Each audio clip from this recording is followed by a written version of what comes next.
Hello and welcome back to Drafting the Past. This is a podcast all about the craft of writing history. I am your host, Kate Carpenter, and today something very special is happening on the podcast. Today is the first returning guest to Drafting the Past. And not only the first returning guest, but it is the return of the very first guest of Drafting the Past. Welcome back to the show, Dr. Megan Kate Nelson. Thank you so much. I'm so excited. You can't really see me if you're listening, but I'm doing a little dance. A little return to Drafting the Past dance. It's an excellent dance. For this very special episode. I'm so excited. So because this is a very special episode, we're going to shake things up a little and do it differently. If you want to hear all the sort of standard questions I ask about how people got into writing and the process and all those sorts of things, go back to episode 1 of Drafting the Past. Listen to all of that. I am not asking Megan to explain all of that to us again. But she has generously agreed to really take a deep dive into the publication process of her newest book, The Westerners, Myth-Making and Belonging on the American Frontier. First up, can you just give us like a brief summary of this book? What is this book? So The Westerners really tells two stories and interweaves them. One story is the story of 7 super charismatic, really interesting people, 4 women and 3 men, who lived in and traveled through the American West during the 19th century and built lives for themselves and communities and really constructed the region through their relationships and through their work and their family lives. And the other story that gets interwoven with this is the emergence of a frontier myth created mostly by Easterners, mostly by white Easterners, that systematically erased people like the Westerners I am talking about in the book. And the stakes of this are that, you know, when you erase people from a really super powerful national myth, like the frontier myth, it makes it easier to define them as non-citizens, as un-American, and then it makes it even easier to take their rights away. So the book really has this really broad sweep, but it is also speaking to a practice that has a very long history in the United States. It's also a great book to read. I will just add that there are incredible stories in this book. Some really, obviously some really painful histories, but also just some really fun stories, fun characters to follow that you probably have not read about before. So yes, it's going to be great. I'm very excited for people to read it. Let's do a quick previously on Drafting the Past. The last time you were here, you had just published Saving Yellowstone. Mm-hmm. First of all, has anything changed about your process since the last time we talked? Not really.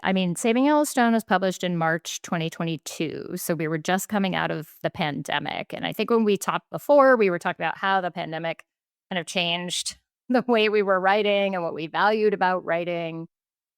I also, since then, have moved. So I left the house with the home office and now have an apartment in Boston. So I think the one thing that's really changed is that I've expanded my kind of repertoire of writing spaces. I know we talked about cafes last time, and now there's a co-working space in our building. I like to come and write on the 3rd floor here. And then also I became a member at the Boston Athenaeum, which is one of the oldest membership libraries in the United States and beautiful and just a couple of blocks from my apartment. And that place is really magical. If you haven't been there, go there to do research or to just take a tour.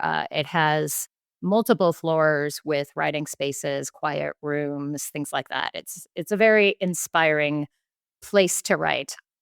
But I also, in the last year, was on a 9-month fellowship at the Huntington Library in San Marino, California. And so I wrote outside for the first time, which was, people who live in that kind of climate probably do this all the time, but I was very unused to it and I wasn't sure that I could do it, but I did find it very pleasing. I did have grand plans of finishing The Westerners in one of the reading rooms at the Huntington, which is a beautiful space that has 2 stories. It has books all around. It's one of those spaces, and I'm sure you've been to these, where the writing milieu, like the writing vibe is so good. Like, because everyone in there is kind of quietly working, but you've all got, there's that buzz of kind of intellectual life. And then also the tables were the right height. You could adjust the chairs. It was like a beautiful, and you could plug things in. There was not a problem with any of that. So I had that plan that I was going to finish the Westerners in that space.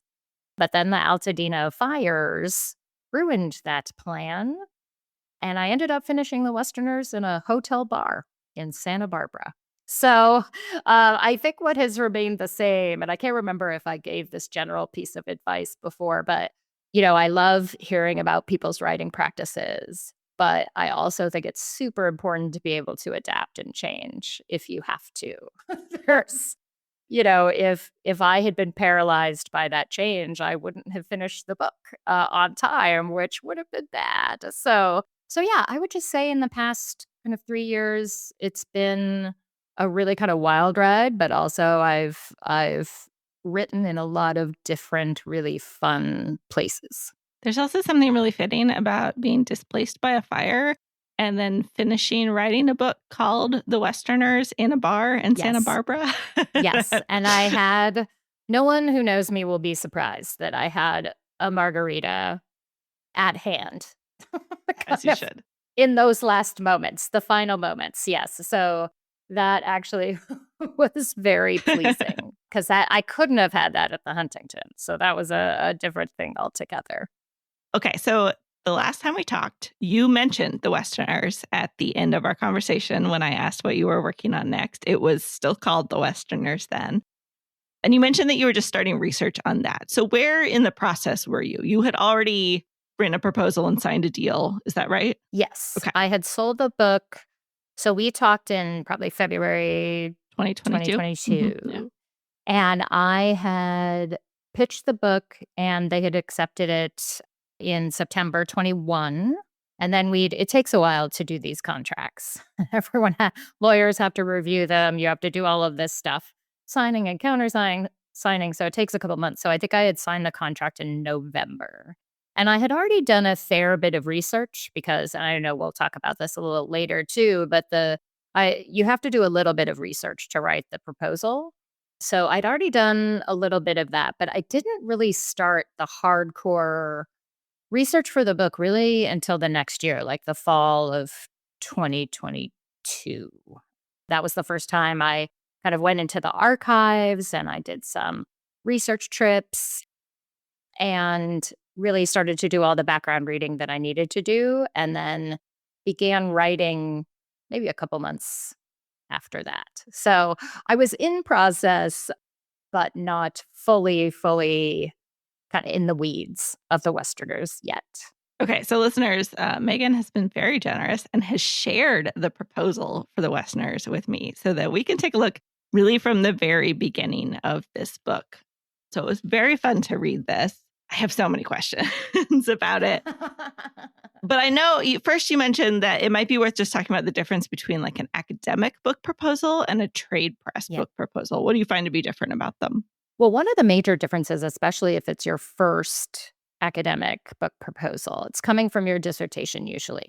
So you've got a completed manuscript that you are sending in with the proposal. And so the proposal is a little bit shorter in that instance. You're just kind of introducing yourself to the editor. You're saying this is what the book is about. You give a little précis or abstract that you probably wrote anyway as part of your dissertation submission process. And then you just kind of explain the structure of the book and how it's moving. And then a historiographical section, what is your intervention here? What are the big arguments you are making? Who's the audience for the book? Where would it be taught? Like which classes would professors teach it in? And then maybe some little odds and ends in terms of length and willingness to revise and things like that. For trade proposals, the structure is a little different. And it really depends on where you are in your career also. My first proposal for the Three-Cornered War was 70 pages long because it included a full outline of 30 chapters. So each chapter got a paragraph. And then it had also a writing sample from the book itself, which was a chapter, I think it was an Alonso Ickes chapter, which wasn't very long, but it was included because, as my agent said, nobody knows you. You've written 2 academic books, but no one in the trade world knows you. So you have to, the entire proposal then is a writing sample, but you also have to include a writing sample. And I was like, okay, we'll do whatever. And so usually, I mean, what's really wild about the whole thing is that I asked several other people who had written trade books and secured contracts to see their proposals, and they were all different. So it was not the most helpful thing in the world. Some of it has to do with the preferences of your agent, because your agent will usually work with you on the proposal. I did give my agent a proposal when I was kind of talking to her initially about whether she was going to represent me. And then we worked on the proposal for about 6 months together. And at that point, I probably had about 40 or 50% of the research done, but it was not like having the dissertation in hand, right? Where you could say, oh, yes, I can send you the entire thing right now. So what I developed was kind of my own structure where you do a kind of scene setting opening for a couple of pages and then move into an overview. And this is an important thing because a lot of trade editors edit a lot of different kinds of books. They'll do history nonfiction, but like my editor is also a fiction editor mostly. So they're not experts in the field. So you have to give them a sense of what is actually happening at this moment in time that you're talking about in the book. If it's late 20th century, if it's the 18th century, what's going on? How many people, what's the population if you're doing something in the United States? What's the population of the United States at this moment? Where do people live? What's happening? Do people understand germ theory? Like these kinds of things where you set the scene so that people, the editors reading, can understand where the book is going to take place and, what kind of world you're going to be describing. So the overview, usually I use it to give historical background, and then I also use it to make my big arguments. There is a section called a comps section, which is kind of like historiography in the academic proposal, but different. Trade editors want to know that your argument is unique. They especially want to know if you've got some cache of sources that no one's ever looked at before. That's a very appealing kind of thing. How is your book different from every other book that's come out on this topic? They're very interested in that. But mostly they want to know if this kind of book has a market, if other books that have taken this approach or talked about this time period or this subject have done well in the market. So really you're doing comparables. You're saying like, well, yes, Doris Kearns Goodwin has published a book on this and these people have done it. Or, for something like The Three-Cornered War, the Westerners, it's interesting because academics have published a lot of books in both Civil War West and in just U.S. Western history in general. But the trade world is a much smaller and more narrowly defined world. So really, for the Westerners proposal, that section on comparables was about David McCullough's The Pioneers, because I was really pitching that this book would be in conversation with that book. And then also a book like H.W. Brands's Dreams of El Dorado, these kind of epic Westerns that are written for the trade audience. And then I will often have a structure section. As we will likely talk about, you probably had a very big question about why my structure section was so short in the Westerners. It usually is not that short. And then there's usually you give a little bio, although why I gave them a bio for the Westerners, I really don't know, because they knew me already from two books, but I included it anyway. And then you also kind of outline and say, okay, how many words do I imagine this book will be? I would like to have this many maps. I would like to have this many images, because they want to know kind of what the deal is there. Trade books really they'd like you to hit that sweet spot between 100,000 words and maybe 120, 130.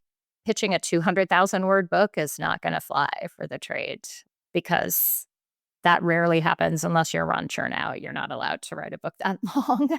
So, and even if you are Ron Chernow, like, let's just be honest, he shouldn't be Consider allowed. Yeah, editing. let's consider taking that down a notch, maybe to 150. But yeah, so you're basically proposing all of these different elements. Plus, in the trade proposal, you really are giving them a sense of your writing style, and that's really one of the most important things for editors is to see how you write. Are you an engaging writer? Someone told me a while ago, I think it might have been a member of one of my writing groups, and he said that his agent told him, what you have to remember is that editors are reading proposals on a Friday night when they're really tired.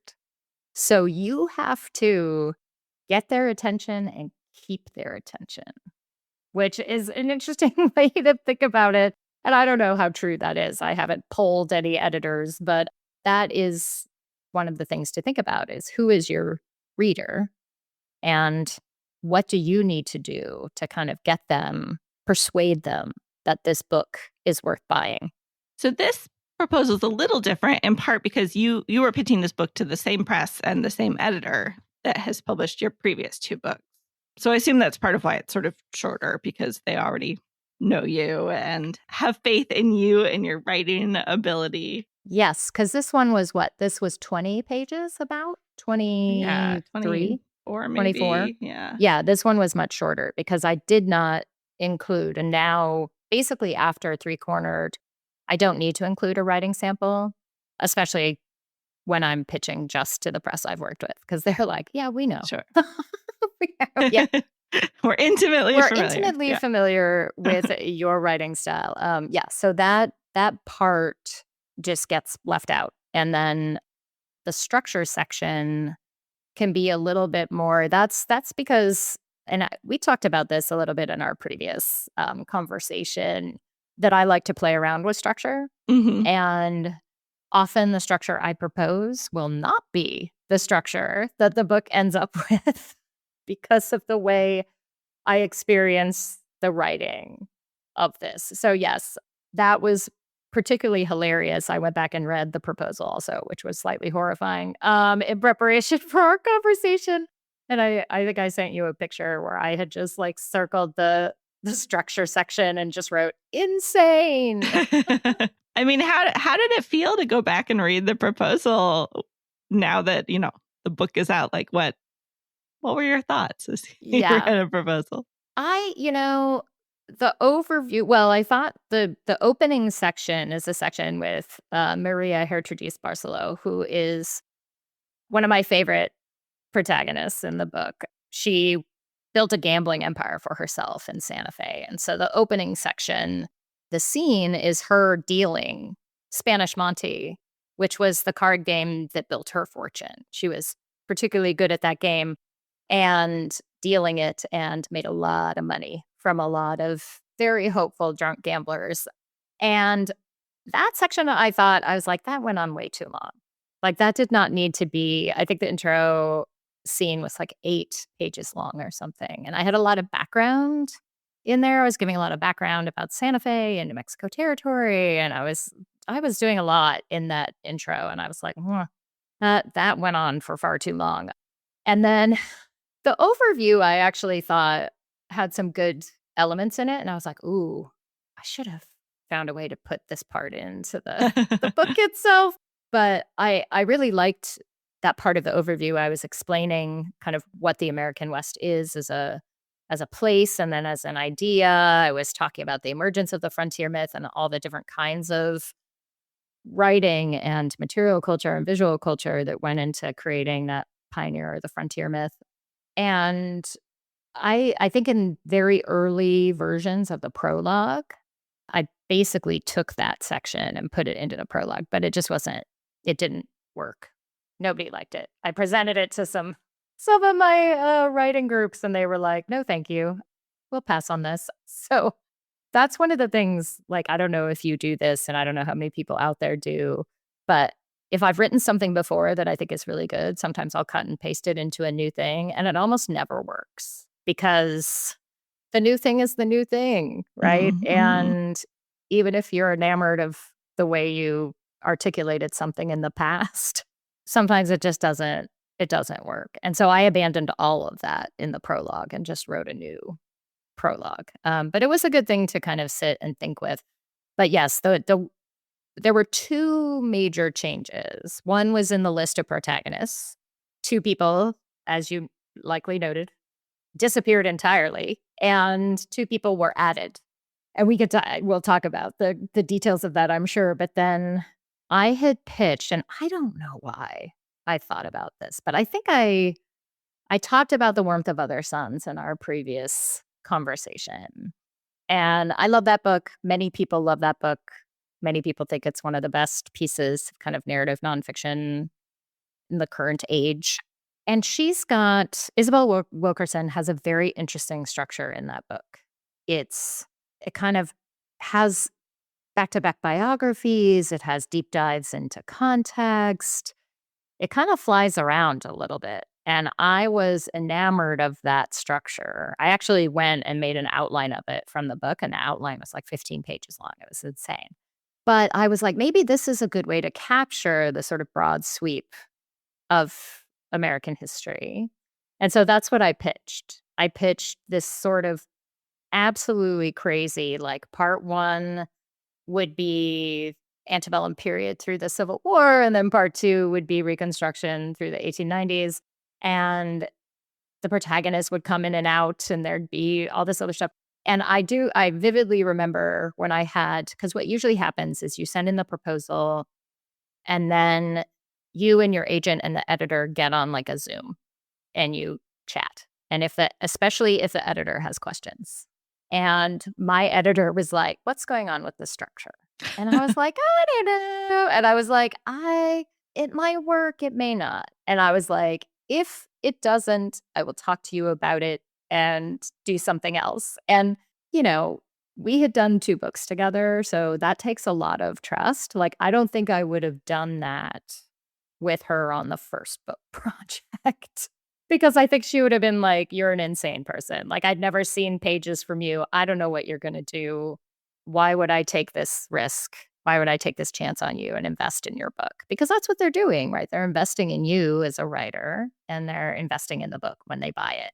So I remember that she had some feelings and some apprehensions, and she should have because it was insane. I was like, why did I think this was going to work? I mean, I did try. I wrote the first couple of chapters, and they were mini chapters. They were like 4 or 5 pages each because they were a bio of each person kind of back to back. And I presented them at Book Squad, one of my writing groups, and they were just not having it. They were like, "This is completely insane." And I was like, okay, this is so. I actually gave up that structure pretty quickly.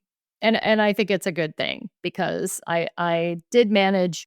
I kind of went back to a little bit of the three-cornered war interwoven type of structure, although often several people show up at the same time in any given chapter. And so it was a little looser than that, a little looser than the three-cornered. But yeah, that was so, the lesson you learn is, I mean, if you have enough experience, you can do this sort of thing. But it's also worthwhile to just feel like the proposal is just that, right? It's a proposal. So you can change it after the fact, but you do have to consult. You can't just write a completely different book. So you have to consult with your editor the entire time and just be very transparent about and say, like, well, I'm going to try to do this way. But, if it doesn't work, I'll do something else because, you have to be able to do that in this book writing game. Sure. I do want to ask about the change in the cast of characters because that surprised me reading the proposal. So what happened? What happened to our missing characters? Why did you swap them out? I know. So 2 of them got swapped out. One was a guy named Filomeno Galati, and he was an Italian immigrant. And see, again, this is the thing where I was in love with him, as a protagonist because I think we talked about this in our previous interview. I had pitched a book about him as a detective story, as a kind of true crime-ish sort of book where he would be one protagonist as the murderer, and then a detective would be the other one who kind of chased him down. And it was all based around a set of murders in 1875 Denver. So I had pitched that book. I had written a whole proposal for that, and it did not make it past editorial. I'm not even sure that my editor even presented it to her fellow editors because they felt it was too narrow of a story. But I loved him. So I was like, I'm doing it. He's going to be in this book. He is going to kind of represent European immigrants who are coming to the West. He was coming from south to north a little bit because he immigrated through New Orleans. So I was like, that's great. Like he can give me directional interest. Plus, he's going to be an Italian immigrant you don't really think about. European immigration during this period, which is the early 1870s, to Western cities. And then it was also going to allow me to talk about the West as urbanized, because the image of the West, and certainly the image of the frontier West, is distinctly not urbanized. There are little towns where people have shootouts, but other than that, it's wilderness, right? Usually empty, but sometimes not. So he was in there. And again, I think it was because I loved him, not because he fit with any kind of larger argument I wanted to make. So he was there for a little while because his story would not have started until the kind of back half of the book. But once I had written the first part of the book and then revised the first part of the book with this larger argument that was evolving, I was like, he's just not really fitting in. Plus, to bring him in was going to lengthen the book by about 20,000 words, and that was going to be a problem. The other person who exited the scene was Henry Johnson, who is a Buffalo Soldier. And, I really wanted to have a protagonist who would represent the Black West, which has been largely ignored until recently in much of U.S. Western history. And so he had been born enslaved. He had joined the army. He ended up fighting indigenous peoples throughout the West in Utah, in Arizona, New Mexico, and Texas. Like he was everywhere. His first major battle was at Beecher Island, where he helped to save white soldiers in Colorado who had been set upon by indigenous warriors. So I was like, well, his would be a great story. But I had another person in the book, Ovando Hollister, who was giving me military history. And I know, Kate, that you, because we'll talk about this in a second, but Kate read, she was one of my readers for the book manuscript.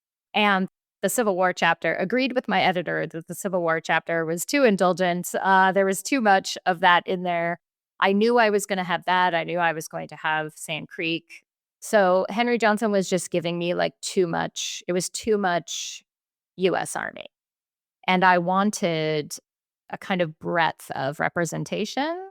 So he exited. And instead of his story, I found Jim Beckworth's story, which, he is a really incredible protagonist in The Westerners. Also born into slavery. His father was his enslaver.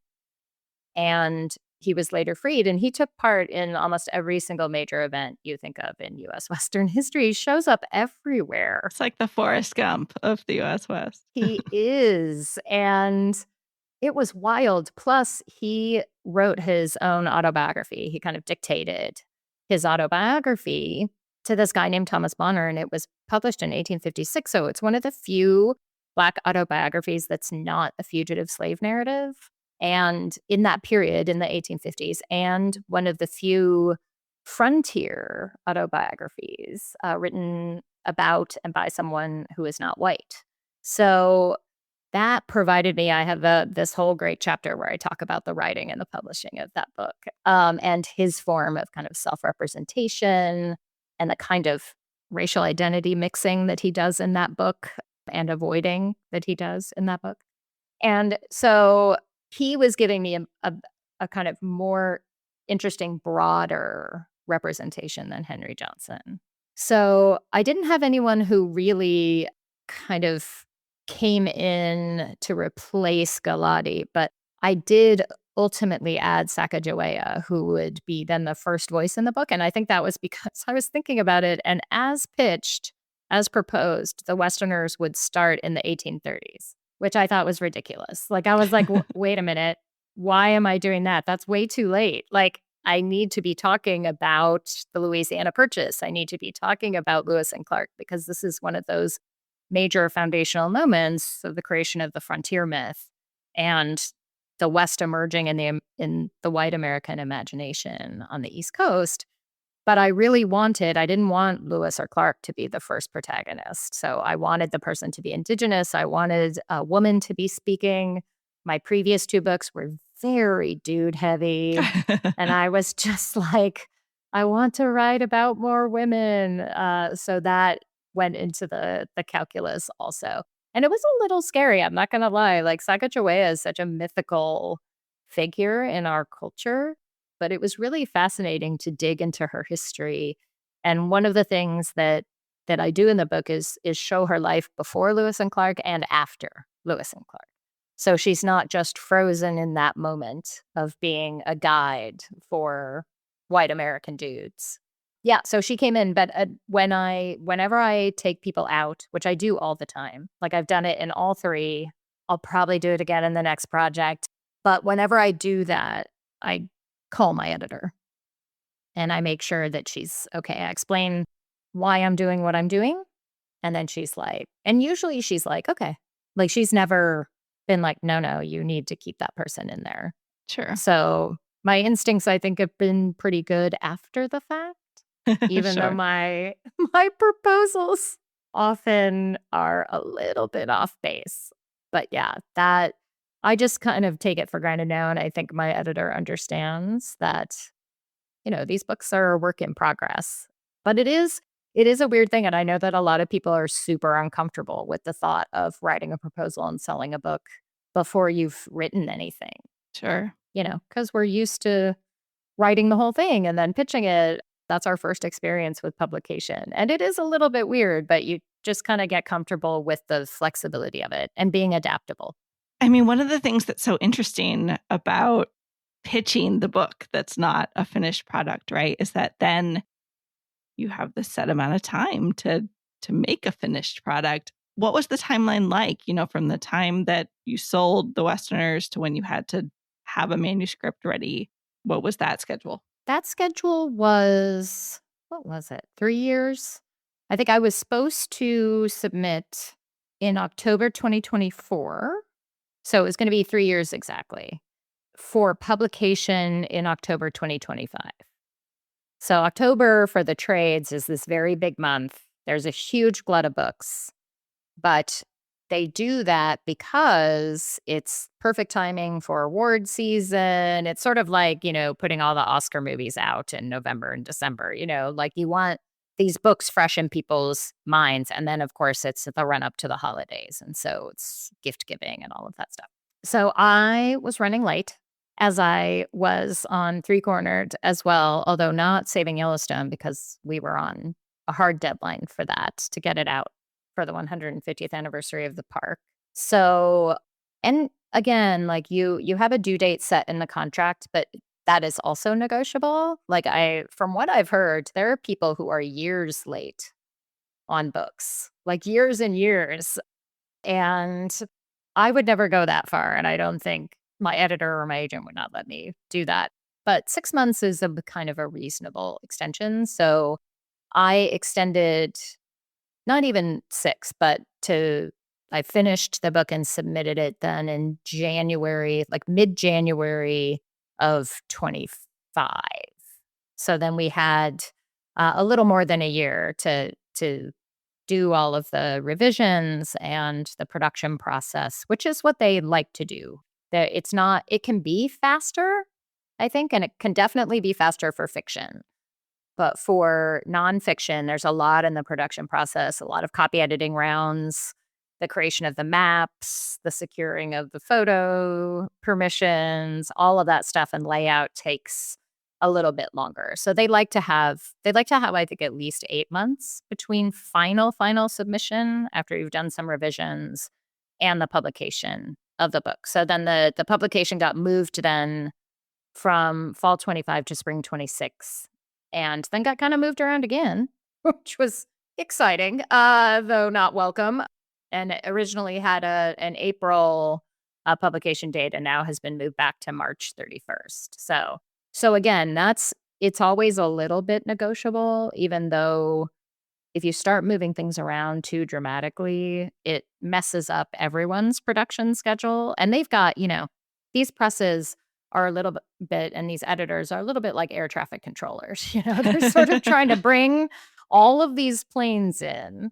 And their big thing is, my editor doesn't want to be bringing out multiple books by her authors at the same time. Like that's just Sure. that's not helpful for anyone. So yeah, but it was basically 3 years of research and writing for this one. But again, I know that seems very fast to academics, but this is my only job. So I, am supposed to be working on this full time. And the advance money is going toward kind of paying me for my time and also paying for research trips and anything else that I need to do to support the writing of the book. Do you, for yourself, do you split up that time in particular ways? Do you give yourself like mini goals or a sense of, okay, I'm going to be researching this long and then I'm going to be writing the first draft this long or anything like that? Yeah, a little bit. I should be more organized. Like I should be more targeted. I have tried to make big, print out month calendars and do all that kind of stuff. And I'll abide by it for like a couple days, and then I'll just I'll just give it up. I don't know what my problem is. But for the Westerners, I think I was just thinking, okay, once I really turn my attention from promoting Saving Yellowstone to actually researching and writing the Westerners, I'll just kind of start and go. And once I feel like I've got enough to start writing, then I will start writing. And that's a very fluid, often frustrating kind of thing. But I go into it thinking revisions are just part of the process. And also because I show chapters to various writing groups, and if they, like Book Squad, just completely reject the first couple chapters and that structure, then I kind of go back to the drawing board and I open some new files and say, okay, how can I do this somewhat differently? And I think I began writing fairly soon after researching for the Westerners because I knew I had a lot to do. So the due date was sort of in the back of my mind for a lot of it, and I just kind of kept going on it. So I did not have any targets. I did not have any kind of internally imposed due dates, although I probably should have. I know it works for a lot of people, and I don't know why it doesn't work for me. It's like a very weird thing. I mean, I am pretty self-motivated, so I do work on the project every day. It's not like I'm just sitting around watching Netflix, although some days I am just kind of like, well, I'm tired. I'm not going to work on it today. But it is one of those kind of byproducts also of this being often the only thing I'm working on. So my day is structured however I want to structure it, which is a lot of flexibility, but it can also be too much flexibility sometimes. Sure. I want to talk a little bit about when and how you get feedback. So it sounds like you share with writing groups early on in the process. And you sound super chill now with the benefit of hindsight, talking about like presenting something and Book Squad being like, no, thank you, this is not working. And you go back to the drawing board. Do you feel that chill about it in the moment? Or are you like, oh my gosh, I'm never going to figure this out? I mean, when people say like, no, like I really don't like this is not doing it for me, that's always a little bit of a blow. You're kind of like, oh, okay. And I mean, there's some criticism that you take fully on board. And then there's some criticism, like I have a writing group called the Classified writing group that has 5 people in it. And notoriously, 2 of them are pretty academically inclined. And so they usually are very uncomfortable with my early drafts, which tend to be very close to the ground and very detailed and not foregrounding argument. And they always want me to foreground the argument. And I'm always like, I'm not going to do that. But thank you for providing like a lovely little sort of habitual thing where I'm like, I know they're going to say this. And it's sort of like, oh, here they are with the comment again. Although they are often giving other comments too that are really super helpful about certain elements they want to hear more about, or if I leave a topic too quickly, things like that. So yeah, I mean, I have a pretty like thick skin when it comes to critique, and I show people things on purpose. Like I showed my Civil War chapters to, I have a group of really good friends who are all Civil War historians. And so we met for a little while, for a stretch of about a year, doing some workshopy type things. And so I showed them, I didn't show them other stuff because I was like, you don't need to weigh in on these other issues. But because their area of expertise is Civil War, I wanted to make sure that the Civil War chapters were working. And I also gave them the prologue, whatever that version. I think I wrote maybe 60 versions of the prologue. I mean, it's just insane. I showed it to everybody, mostly because, no matter who you are, the prologue should be able to speak to you, right? No matter what your expertise. And so I showed that to my fellows at the Huntington also because, they were coming from art history and English and medieval and Shakespearean. And I was like, well, I think the most helpful thing would be to show you the prologue and here are the things that need to happen. But many of them, I mean, well, all of them were academics. And so a lot of them were very uncomfortable with that prologue also. So they were like, I need you to just lay out the argument in the beginning and then lay out the structure of the book. And I was like, that's not how trade prologues work. So I can't do that. But I hear you that you want to hear more about this. It's sort of that kind of thing. You have to kind of know why you're giving a group of readers something. Like I gave you the manuscript specifically so you would read for narrative voice and readability, right? Because I said you don't necessarily need to weigh in on issues of historiography or background. I mean, if you want to, you can, but really, you were kind of my reader for narrative flow. And then I had another reader who is a U.S. Western history specialist. So she was reading for that and for women's history stuff. So, I think you have to identify when you have a writing group, it can't just be random. It has to be people who you feel like you are in community with for certain reasons. And so you will show them something that you think they will be able to help you with. Does that make sense? Yeah, Okay. absolutely. So you have, in addition to book groups and sort of friends and periodic things, you ask a couple of people, as you've just alluded to, when the manuscript is finished. At the same time, you send it to your editor, if I'm not mistaken, right? Yes. Yes. One of those people was me, which was a great privilege and fun and also scary. What do you then do with all that revision? You get kind of these 3 at least big sort of full book perspectives back. What then? So it depends on the sort of granularity of the comments. Usually I go through and do a first revision pass if, like, I think you were also marking just because you couldn't help yourself, which I completely understand. You were marking kind of grammatical things and like all this stuff. So I go through then and fix all of that. And then depending on kind of what the larger issues are, like you and my editor were both like, this Civil War chapter needs to be cut in half because it's just, it's too indulgent. And I totally understand that because I was like, but Phantom I did not use the word indulgent. I don't think you did, but I believe my editor did. And okay. Yeah, she was just like, this is just going on for 2. And I was like, I know, but he just has so much fun stuff to say. And all this, and both of you were like, the pacing is just off. It's like twice as long as the chapters before it. Like there's no. And I was like, okay. So I went in and I literally cut that chapter in half and really super streamlined it. And actually, I think it was a great comment from both of you, and I think it works better with the book overall. And I don't know if I don't think I sent it back to you for you to do a read on it, did I? No, I think I No. just kind of did that revision pass and was like, okay, I've cut it in half. And my editor was like, woohoo. And I think you probably were too. You were like, oh, thank God.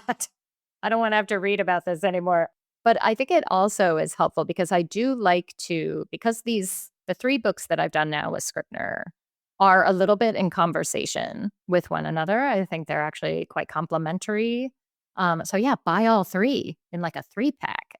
Yeah, but there are some Easter eggs for readers of Three Cornered and of Saving Yellowstone. There are some of them are a little bit longer explanations, some are just kind of references. You'll be like, oh, I've read about that person before. And then you'll gain a little bit of insight.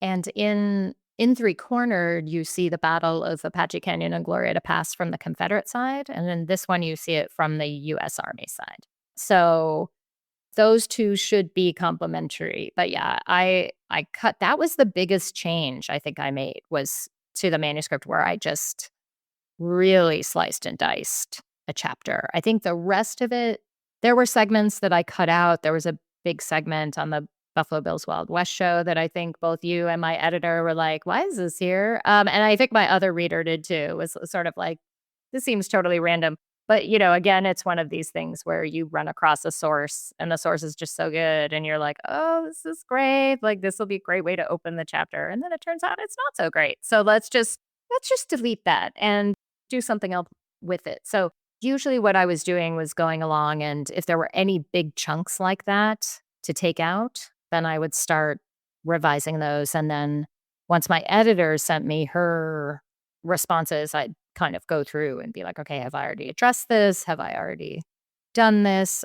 And my other reader, Gingy Sharf, who is an expert in U.S. women's history and U.S. Western women's history, and the West more broadly, she sent me kind of written comments in a sort of broader sweep.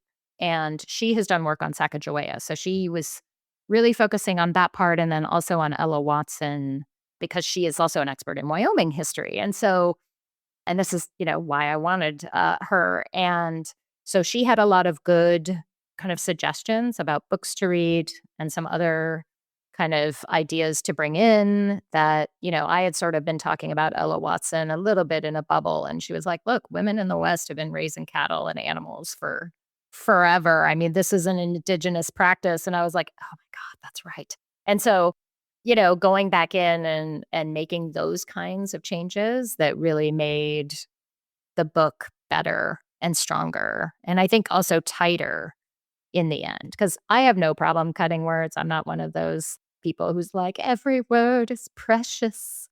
I cannot get rid of it. It is my baby. I'm like a serial killer. I am like, get in there and just kill those darlings, all of them, because there's a greater goal, which is to make the book more readable, to make the narrative pacing better, and to really think about the reader.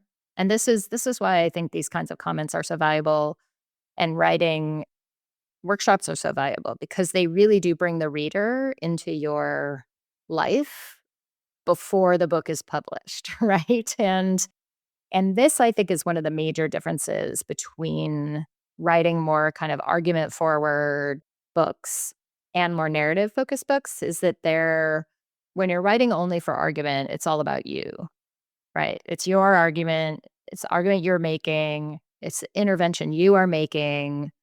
This book is going to make my mark in the field. And when you're writing trade history, it's almost all about the reader. What is the reader going to learn from this book?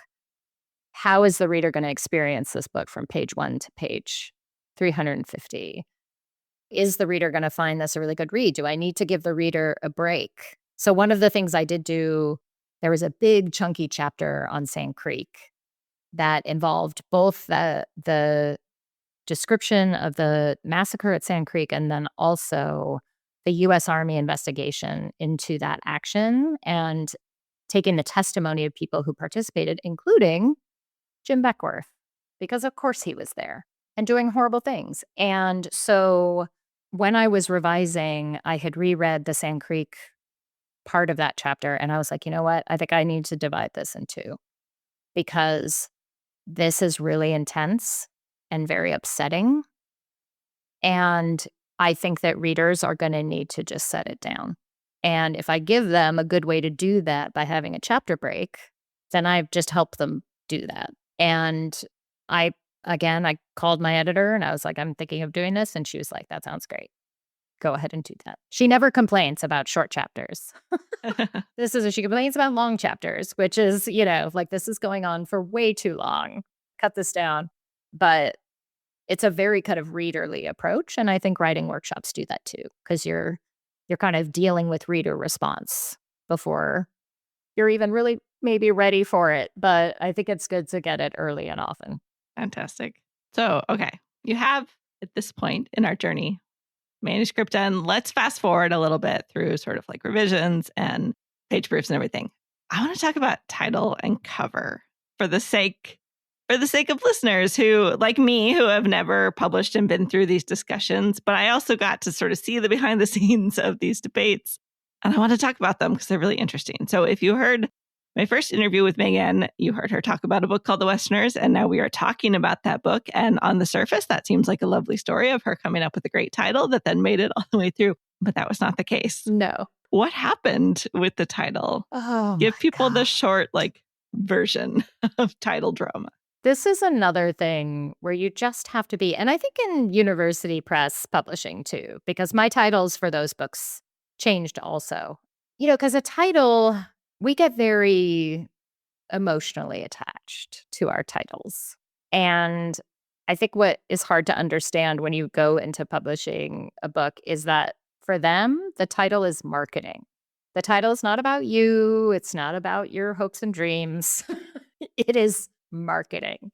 So I had always thought that The Westerners should be the title just because I thought it was a great title. Plus, I thought that it really represented that kind of push I was making against David McCullough's book, The Pioneers, which I felt and a lot of historians felt was just reiterating Frederick Jackson Turner's frontier myth as if 40 years of historiography had not happened.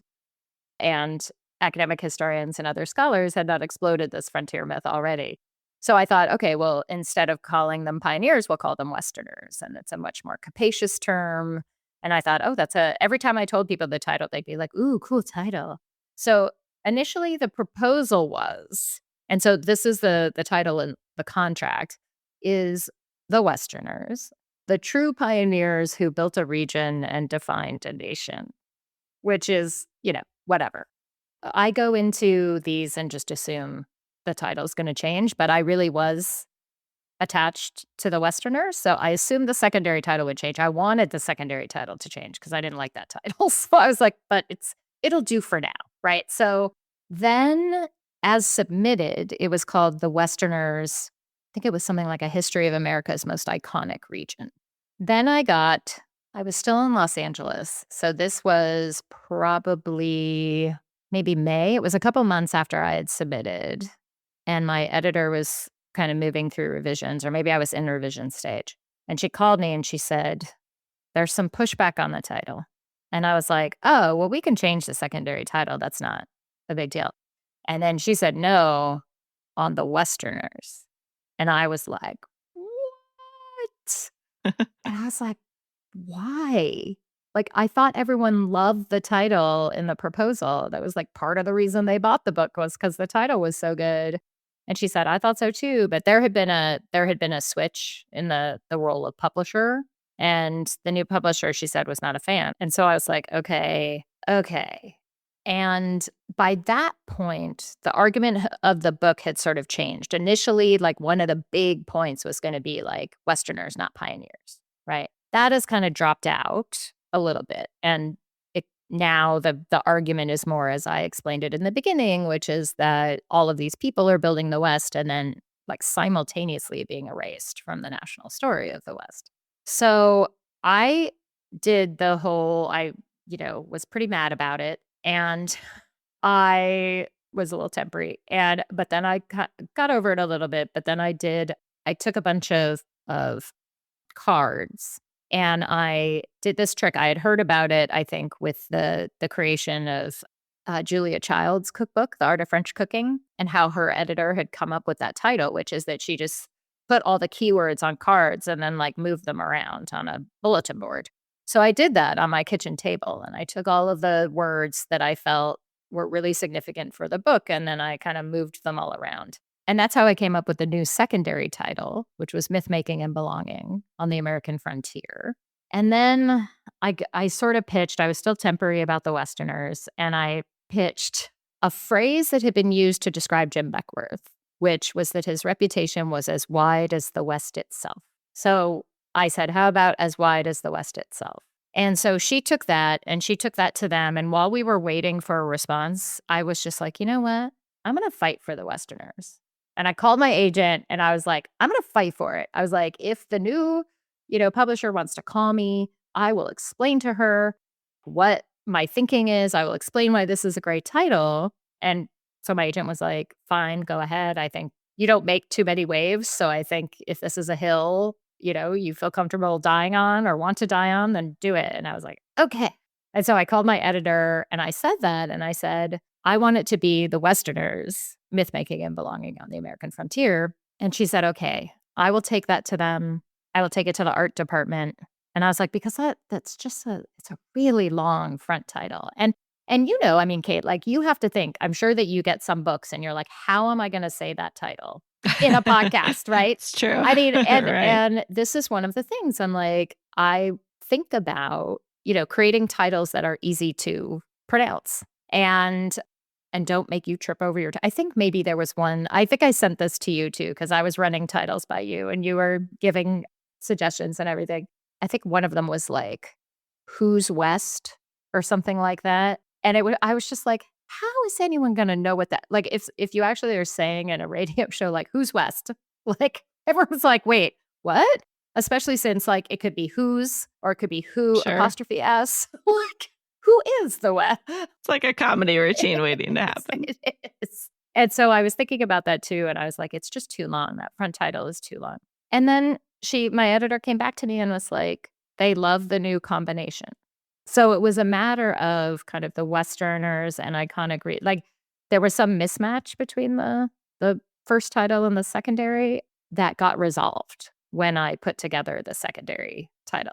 So I felt good about that whole process, even though at the beginning I was pretty stabby about it. But like I feel like what it generated was a good title that I can really love and is good at marketing. Like it tells you where the book takes place. It tells you exactly the kind of myth making and belonging, these two very important segments of the book. And, I also got to keep the Westerners. Yes. And that also meant that we could keep part of the cover design, which was already in process, which there is a visual image on the front in green and yellow. It's a landscape painting from the 19th century. So it's kind of visually consonant with the Three-Cornered War and Saving Yellowstone. Again, if you look at all three, you're like, a package deal. They look like siblings. And then on the spine, it kind of turns the corner from the spine onto the cover of the book. But it's four of the protagonists. It's Sacagawea, Ovando Hollister, Jim Beckworth, and Polly Bemis.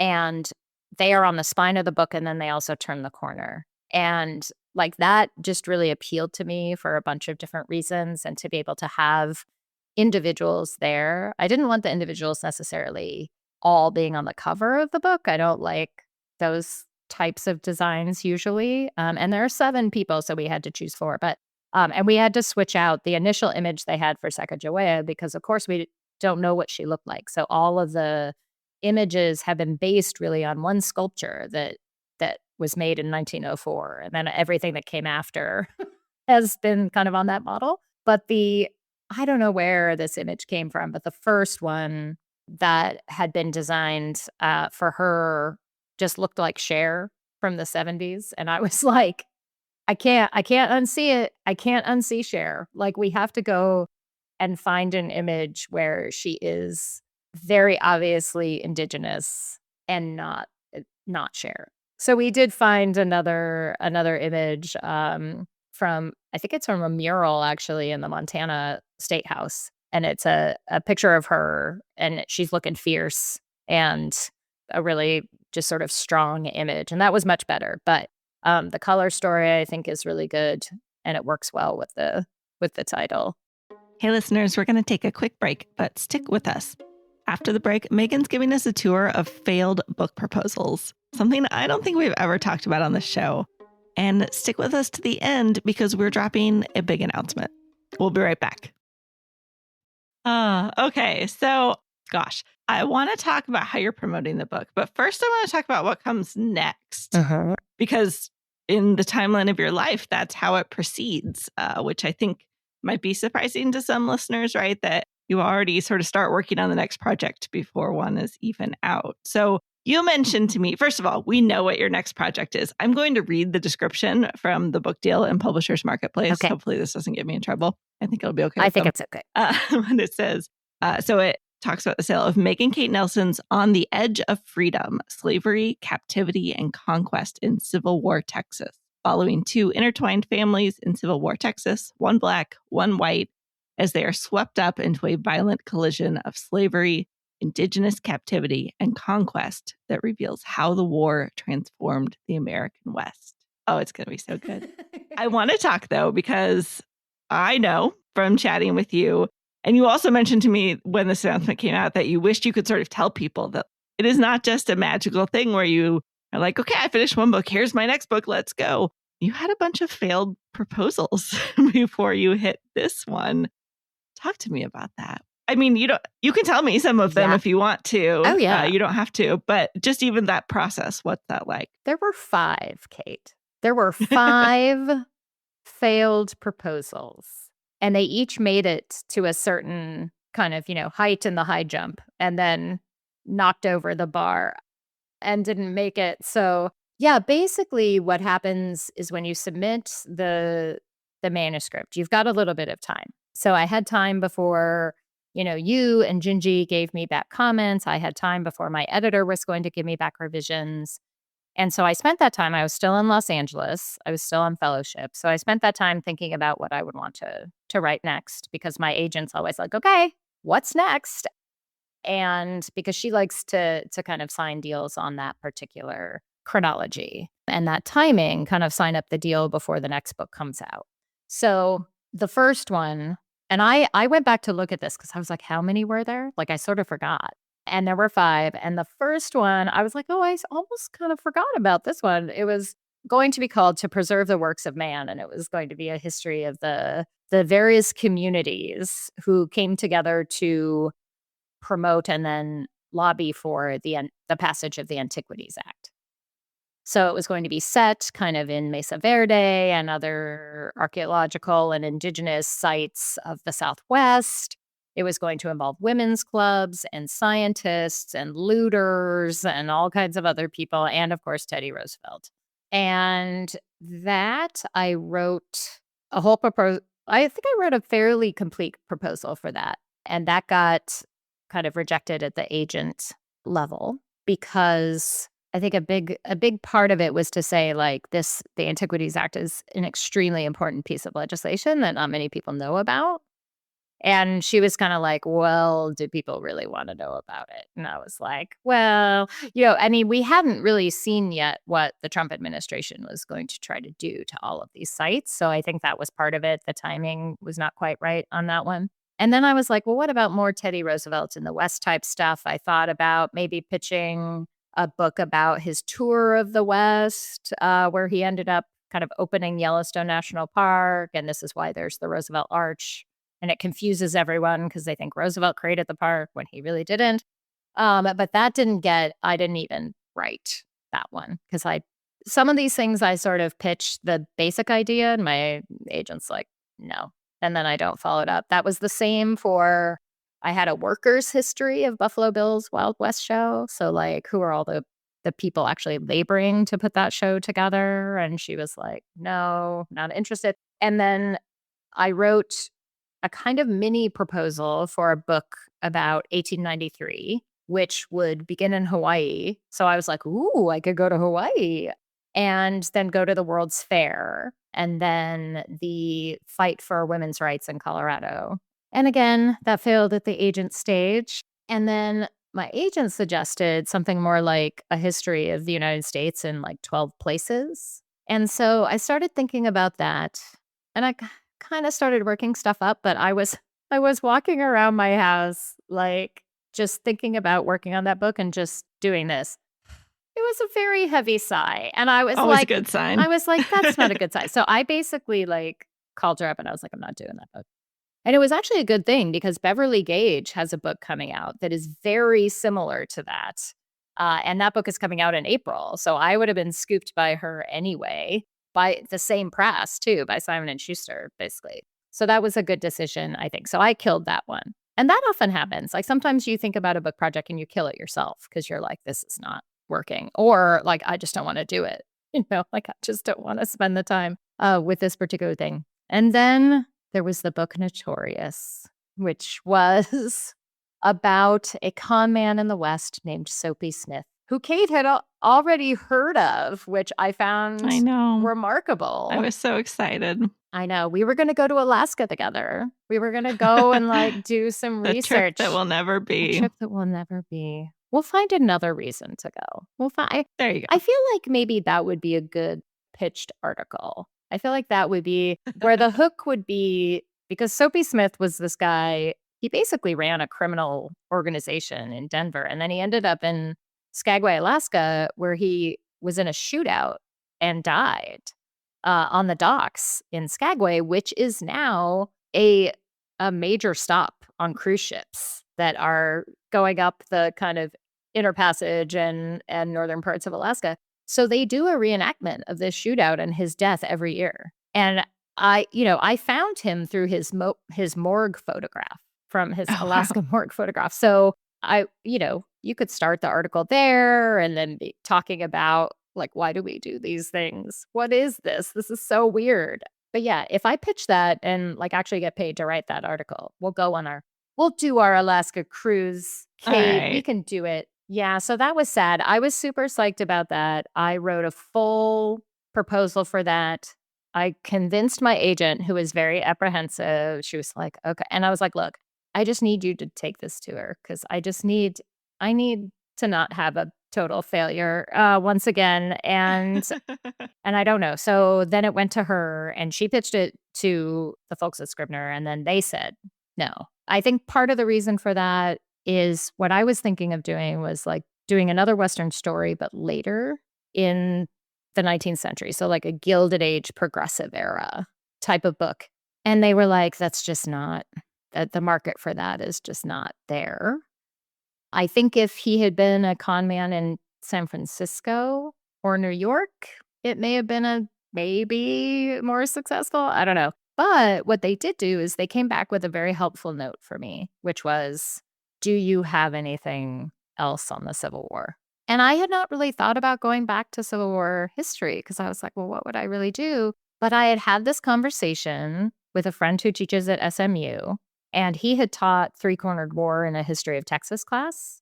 And he said, when I zoomed into his class, and he said, you might be surprised I'm teaching Three-Cornered because there's not much Texas in that book.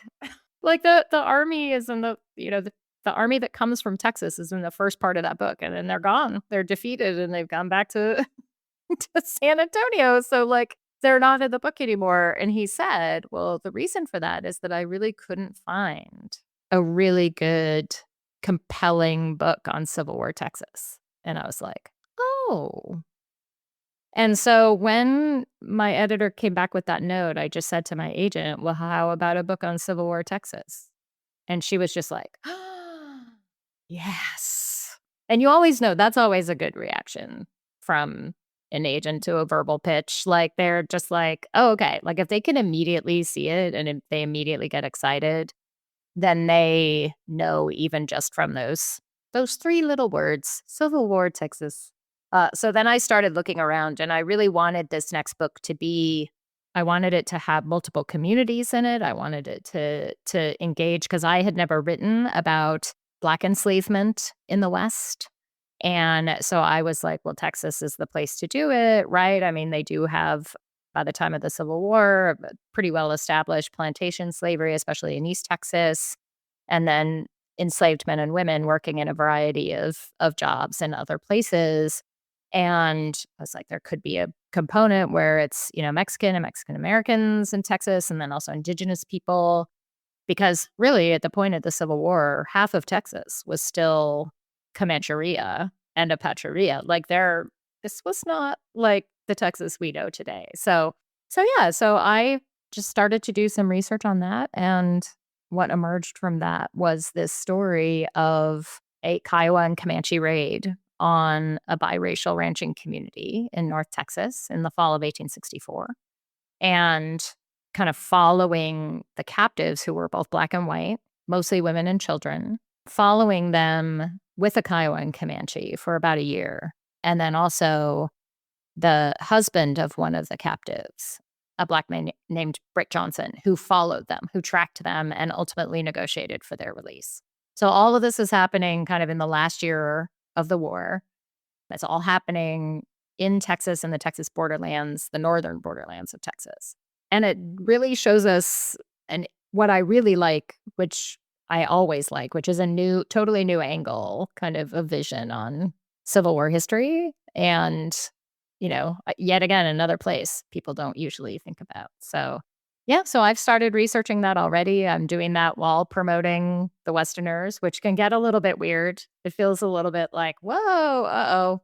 So if I start talking about Texas accidentally in the middle of discussion of the Westerners where there's not much Texas, that might happen. I want to talk about promotion, but I do want to ask, I'm always really interested in both how you think about books that you want to do and also how your agent does. Because I think even as you talk about all these ideas, like I can imagine all these books, I can even think of presses that I think would love to publish them. So it's not that they're not books. Right.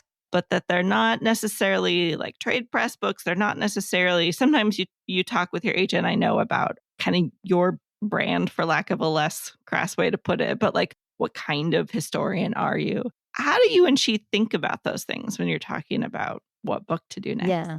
I mean, it's a really tricky thing because the book market is bizarre. It's a very weird thing. And there's been a lot of conversation about the decline in history nonfiction reading and purchasing in recent years. I mean, I think through the pandemic, people were looking for more immersive fiction. They didn't want necessarily these kind of dark histories, which, I think most histories written by serious scholars have a darkness to them because that's the reality of the past, right? And there's a sense in which you want to speak to current events, but you also don't want to speak so closely to current events that it dates the book. So I was actually very careful in the Westerners. There are some references in the epilogue to these kinds of practices on the part of the federal government going on today. But I was like, I am not going to name the administration or the president because then I will have to have Trump in my index and I will not do it. And I also didn't want it to really date it, in the hope that people could read this book for many more years and not feel like it was just pinned to one particular event. Because, I'm not a political scientist. That's not kind of the thing. And I'm not a political essayist. But all of these historical events do have resonance today, contemporary resonance. So sometimes that can be helpful to say people are interested in this. And sometimes the editorial will buy that and sometimes they won't. I was like, but everyone loves the show The Gilded Age. And they were just like, not enough people. So, I mean, I think they have a lot of data and my agent has a lot of data on books, like dependable markets. And I think one of those dependable markets is Civil War. And I think that's one of the reasons they bought Three Cornered in the first place was because they knew there's this large pool of Civil War readers who actually buy books. Because that's the other thing, too. Like you can have people are reading now more than ever because we read all the time. We're reading our phones constantly, right? But how does that shift from reading on a device to actually buying a brick and mortar book? or buying the audiobook version of that or the ebook version of that. Like, how do you appeal to people? And, I am not yet a known name. I'm not yet a David McCullough or a David Gran or Eric Larson, authors of history nonfiction, where people will buy the book just because it's by them. Like, and you always know when you've turned that corner when your name is bigger than the title, because it really doesn't matter what the book is about. People will buy it and it will be on the bestseller list, right?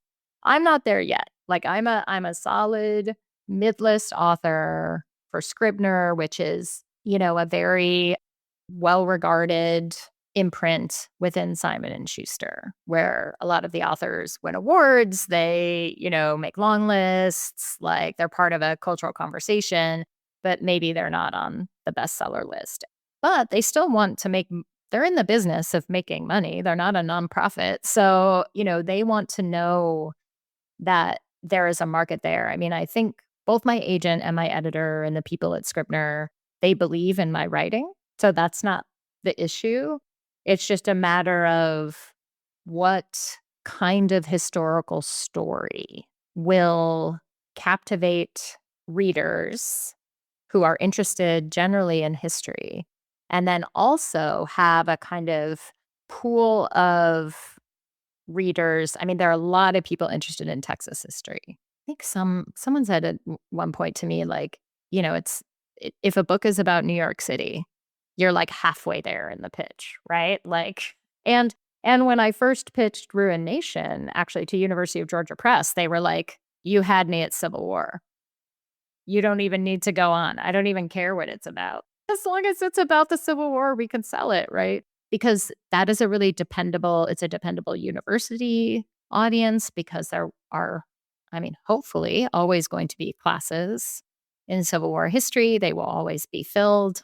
I have a lot of connections in that world because of my previous work. So, but still, overall, the market, who knows? That's the crazy part. And that's sort of why I didn't want to write the 12 Places book too. I was like, I don't want to write a book for the market, because who knows what the market is going to do.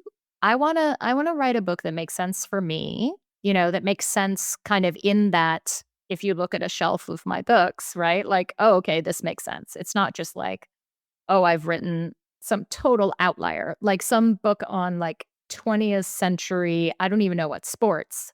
People would be like, why is this here? What? Like, who are you?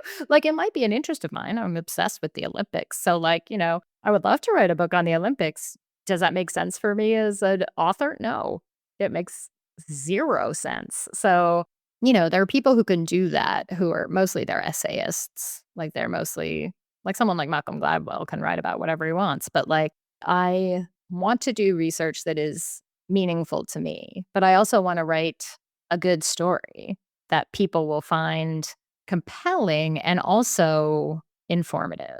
Like, the best compliments I ever get are when people are like, I really learned a lot from this book and it was a really good read. Like, that's to me, like, those two things are what I'm going for. So I want to write a book with those goals in mind, and I want to enjoy the process also. It means I'm not going to Alaska, Kate, which is very sad. For me, I'm going to Texas instead. Yeah, I'm going to Texas instead. Because it's warmer. It is. And I am planning to go probably a year from now. I have been told that this is the time. Like, this is the time to go to Texas, when it is not 1,000,000 degrees. And you are also kind of, I think, a little bit past the ice storm season. So we'll see. We'll see. Well, so I want to talk a little bit about promotion of the Westerners. I hope at this point, listeners of this podcast realize that for many authors, the author is the one doing much of the promotion. But I think there's still sometimes confusion when it comes to trade presses. There's sort of this belief that once you hit sort of a trade press, buckets of money rain down on you for marketing and publicity, and they send you on a multi-state book tour. That is not the case. I'm sorry to dispel that dream for anyone out there. But talk to me about what it is like for you. What's the balance of sort of what you're doing and what the press is doing and how you work together to promote a book like The Westerners? Yeah, I mean, it is really fun. It's fun to be in this stage of the process. I have a publicity person at Scribner who is assigned to me and to the book, and she does pitches to newspapers. So she goes in and she's got a couple other books also, so she'll pitch multiple books at the same time. But she'll pitch the New York Times Book Review, she will pitch various media outlets, they will pitch NPR, they will do that sometimes in person and then sometimes by sending out mailers and press kits and follow up with phone calls, especially if they know people, if they are personally connected with people like production assistants or booking people and various media outlets. So that's her job. And she also, because she's listed as the publicity contact, she will field some inquiries for me, like, especially from podcasters or people who want to do an event with me, will contact her first. And then she tells me about it and says, "Do you want me to set you up with them?" And the answer to that is almost always yes, because they're always legitimate and really lovely inquiries. The marketing people do more of the ad placements, if there are any, social media. Scribner has gotten much better at this in the last 3 years since Saving Yellowstone. So I just recently went down to New York and filmed about an hour of answers to questions, some like the ones you've been asking me, and some other ones, including, my writing hot takes. And then they edit those into 20-second clips, and they will be posting them in the run up to the book. So you will be seeing those because I will be reposting them as they come. And hopefully I didn't look like too much of an insane person, but they do those. They create all the social media assets. So anytime I post anything to Blue Sky or to Instagram where there's a blurb or any other kind of thing, they'll at a certain point give a list of the events that I'm going to, which is sort of a book tour, but not in the traditional sense, as you alluded to, really only Stephen King and Colleen Hoover and those people do book tours anymore. And even those people probably don't because they're way too famous and it would be insane. The crowds to see them would just be overwhelming. But what I generally do, like I'm pretty much in charge of the book tour. And that's a combination of universities who reach out and ask me to do a named lecture. And then I will usually go there and I will do the lecture and then I will do some class visits. And then maybe in coordination with that, I will do a radio interview or a podcast interview with a local station or, I was just in Montana at Montana State and the center they have there, the Ivan Doig Center, has a podcast. So we did a podcast interview as part of that visit. And those are lovely because they invite you to do these things and it's a named lecture and it's in the public. And so people can come and do this. So part of that is an inquiry. Part of that is pitching. Sometimes I'll pitch institutions either that I've been to before or institutions I want to go to. And I'll pitch them a lecture and some other things. And then usually I build around it some bookstore events and then some literary festival events. So I'm going to the Tucson Festival of Books, which is going to be super fun. But I have a couple literary festivals. And because I'm going to be there for that, I've got a couple other, I usually build either a bookstore visit or sometimes a class visit in with those. I have a really fun, I got asked to go to the Gaithersburg, Maryland Literary Festival in May. And one of my former students from way back in the day, who was a high school student of mine, is a college counselor now at a private high school, a Quaker high school in Maryland. And we had been in touch because he was like, "We want you to come and give a talk." And we were been in touch for some other reason. And I said, "Well, I'm coming to this festival and it doesn't look like it's that far from your school. Like, are you still going to be in session?" And he said yes. And so it's been kind of a long negotiation process, but now I am going. I'm going down there a couple days in advance and I'm going to go to the school. I'm going to give a public talk and then I'm going to have some sessions with the students on writing and on history and how to do research and things like that. So that will be super, super fun. But yeah, so I'm definitely in charge of that. Yeah, Sure. but publicity does all of the kind of outreach to media, and then marketing is more of all those kinds of reaching out to book clubs, and they also send out mailers and things like that, but it's a slightly different job. But you are still, as the author, you're in control of a lot of things, and so you really do the hustle on that is required. How long will you spend sort of immersed in book publicity? Where I realize you're always and forever promoting your books, but is there kind of a window of time where you're like, okay, what I'm doing right now is promoting the Westerners, particularly before you get back to really doing research and working on the next book? Yeah, this one, I mean, usually it is the 6 weeks run up, which we are in right now, 6 weeks run up to the book. And then usually publicity and marketing at Scribner will do stuff for me for a couple weeks after that.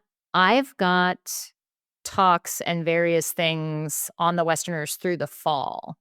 And part of the reason for that is that it is in addition to America 250, which I've gotten some invitations related to that because of the frontier myth, which I think is great. But it's also the Colorado 150 because they're the centennial state. So that's August. So I'm going out for a literary festival in May to Crested Butte, but then I'm going to go back in late August, early September, and do a bunch of a kind of cluster of events with the Pioneers Museum in Colorado Springs, and then Colorado College, and then the public library system of Colorado Springs. And we will probably then build some Denver bookstore events around that too, because they're far enough apart that they'll be separate, separate audiences. So I will continue to kind of do events probably through the fall, but I will be continuously, like today when we sign off on this podcast, I will go and do some reading for the new project, for the Civil War Texas project. So, there are PowerPoints to build and talks to create and some prep work to do for podcasts and things like that. But for the most part, the promotion work is a little bit of prep and then a lot of logistics. But I have a lot of time in airports and a lot of time in airplanes, which is some of my favorite time. So I'll be doing research kind of throughout, but I'll really turn toward research trips for that book in the fall and then later also in the winter. So we know what your next book is about, but you've also been working on another big project. I have, and I have been working on it with you. Yes, and we want to give listeners a little bit of a sneak peek of what we've been working on. So for a pretty long time, I have dreamed of growing Drafting the Past into something kind of beyond just a podcast, something that does more to celebrate and highlight great history writing. So about a year ago, Megan and I started talking about what it might look like to do something together. That is correct. And we agreed that there weren't really enough really good, engaging reviews of history books out there in newspapers and magazines. And then over the last 6 months, many of these sites began to reduce or eliminate their book review sections, which was a terrible development. But Kate and I believe that compelling history matters, and compelling history writing matters. And it deserves a place where scholars and critics can talk about new books and maybe even some classics as well and really take them seriously. Yeah, absolutely. And also a place where people who love reading history books can find them, can find good ones, and can even talk with each other about them. And we also want to be a place where people writing history can turn for inspiration and ideas. So this fall, the fall of 2026, Drafting the Past will be expanding. You can think of it kind of as a home for people who love reading and writing history books. The podcast is not going anywhere. I'll keep recording and releasing episodes just like this, where I interview authors about the craft of writing history, like you know and love already. And in addition to hosting the podcast, our new website will also publish weekly book reviews and features about books and the book publishing process. These pieces will be smart and fun and also serious about history writing. At a time when it's actually kind of difficult to tell who is an expert and who is not, we will publish reviews by scholars and writers you can trust. Absolutely. Also, of course, that doesn't mean we'll only publish reviews and features by tenured professors or about tenured professors at big schools or just best-selling authors. Our goal is to continue to bring together a diverse community of historians and people working on history in all times and places. And we will be paying writers for their work. So if you would like to be a future reviewer for Drafting the Past, please contact us. Yes, we're putting together a Rolodex, whatever Rolodex is these days. And we'd also love to hear what you think, what your feedback is on what you'd like to see on this kind of site. So feel free to send me an email. It's kate@draftingthepast.com with any thoughts. In the meantime, Kate and I hope that you are as excited as we are about this new direction that Drafting the Past is taking. And we hope that you will join us in this new community that is centered around history worth reading. Dr. Megan Kate Nelson, I'm so glad that I had you on as my first guest 4 years ago, and I'm even more glad that you're back for this return visit. Congratulations on The Westerners. It's so exciting to see it come to fruition. Thank you so much. I'm doing my dance again for everyone who can't see. I'm doing my excited dance. Yes, I'm always very proud. I always say, I was Kate's first guest on Drafting the Past. Yes, so it's very exciting. Can't take that away. I know, it's very exciting to be the first return guest and to get to talk about the whole process kind of from idea to book. Because it's not something that we talk about all that often. It's true. Thank you for being willing. It's generous, and I think listeners, I certainly appreciate it quite a bit. All right. Thank you. Thank you. See you later. Thanks again to Dr. Megan Kate Nelson for returning to Drafting the Past. And thanks to you for listening. Check out the show notes at draftingthepast.com to find links to Megan's books and her first appearance in episode 1. And like we said earlier, let us know what you'd like to see in the new expanded Drafting the Past website and newsletter coming this fall. We are excited for all that's to come as we work together to make sure that friends don't let friends write boring history.